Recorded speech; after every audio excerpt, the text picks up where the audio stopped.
Good morning, all railroaders. This is Southern 207 coming at you with a quick update.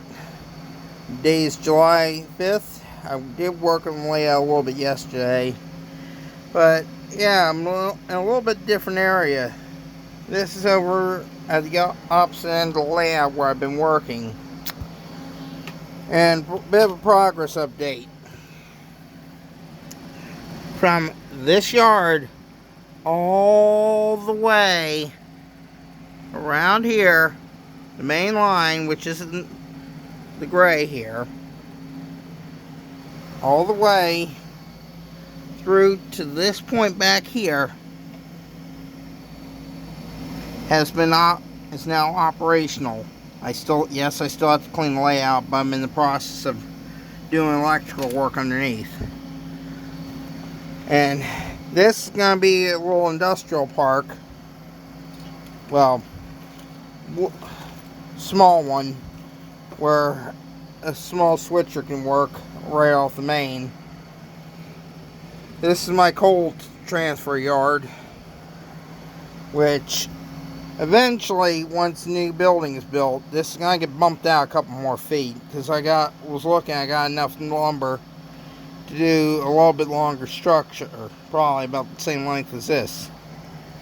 So that means probably about here, I'll probably get to break the layout in two pieces, which is actually going to be a good thing, and move this section down however many feet, which will also reduce the grade on the back. But the plan is to go off of here into a coal dump for coal export or a power plant. I'm leaning more towards the power plant. But these two tracks here will be an interchange, even though, as you guys can see here in a second, and ladies, because I know my girlfriend's now watching, right there's the end of the track. What I'm going to do is put a pair of bumpers on there, and that'll be my interchange. Probably, I'm heavily leaning towards L&N or some other line. I have to do some checking and see what was near, out towards, well, I know L&N, Clinchfield, and a few others, and I got Clinchfield hoppers, so I'll probably end up doing Clinchfield, which would be give me a good excuse to track down Clinchfield 800.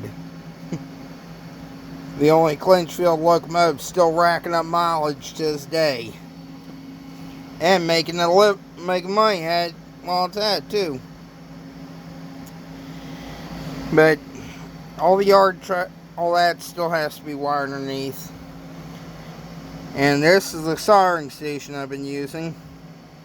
It's going on almost a year, and I love this thing. I got all the different tips for it, and as you can see, it's an analog temp output, but if you want something that works reliably, you can't beat this setup. And I bought it through a company called Gizmos. They're based out of Williamsburg, Virginia, and they do mail order, just in case anybody's interested.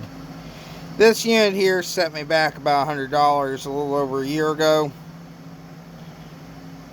I'll never regretted buying this, because this is something that has proven itself time and time again. But as soon as I get the electrical done, I will be posting and get the track clean, because some of this, it's been over a year plus since I built it.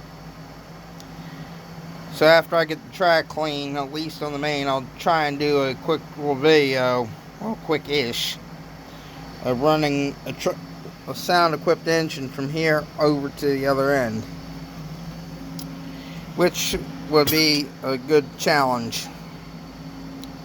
But I gotta get the electrical done first. And in case you guys are wondering, I'm using I started off down that end with around a 14 gauge bus But I figured since the upper level and lower level are eventually going to create one giant loop, because the way that piece there is going to connect up there, I might have a switch which will allow me to have continuous running if I so choose. But I have checked the voltage with my RR amp meter. Yeah, another tool I highly recommend anybody that's doing digital gets.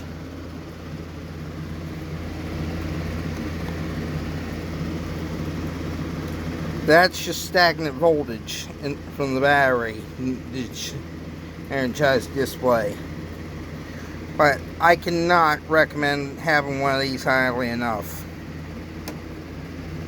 because it shows you the slightest voltage drop. But all this will be operational within the next hour. I still have a little bit to do over here, on the back track, but the track towards the front is operational. That's the T1 I got. But the engine I'm going to be using to test this, Broadway Limited Imports SW7 sound equipped. I love that little engine. And in case you're wondering, the layout lighting that you see currently is all solar. I have also installed an additional feature saying that another thing I highly recommend everybody installs, because we all know how dark underneath these layouts get. All I did is took some strip lights in some areas. I kind of cheated, just took some LEDs and homemade my own resistor boards. And that's how I'm lighting up the underneath here, to make it easier to see. Because let's face it, guys and gals, the older we get, our vision ain't helping us. So make life easy as you can while you can. But hopefully I can at least start doing some switching ops, which is something I greatly appreciated. Which, another thing, for those of you guys who've been wondering, yes, it is finally getting tamed back. I know, long overdue, but hey, better late than never. Alright, this will be going up. The time is 9:30 on the July 5th, 2020. Later on this afternoon, it should be working. Anyway, enough rambling.